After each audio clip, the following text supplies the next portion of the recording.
சர்வாதிகார நீதின்னு கேள்விப்பட்டீங்களா? அது இப்போ நடக்கிற சட்டமன்றத்தில் தான் பொருந்தும்.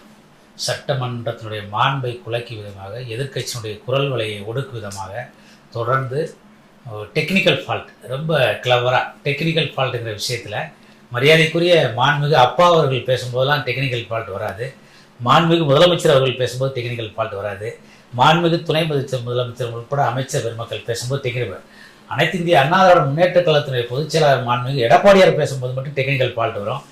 எங்கள் சட்டமன்ற உறுப்பினர்கள் பேசும்போது மட்டும் டெக்னிக்கல் வரும். எங்கள் பக்கம் கேமராவே திரும்பாது.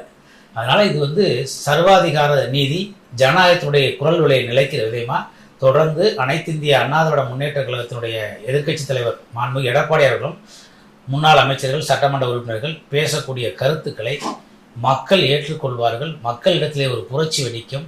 அதனால் இந்த கிட்டத்தட்ட 40,000 கோடிக்கு மேலே ஊழல் தமிழ்நாட்டில் பெரிய விஷயமா போயிட்டுருக்கு. அதனால் இதையெல்லாம் சட்டமன்றத்தில் பேசிடுவாங்க.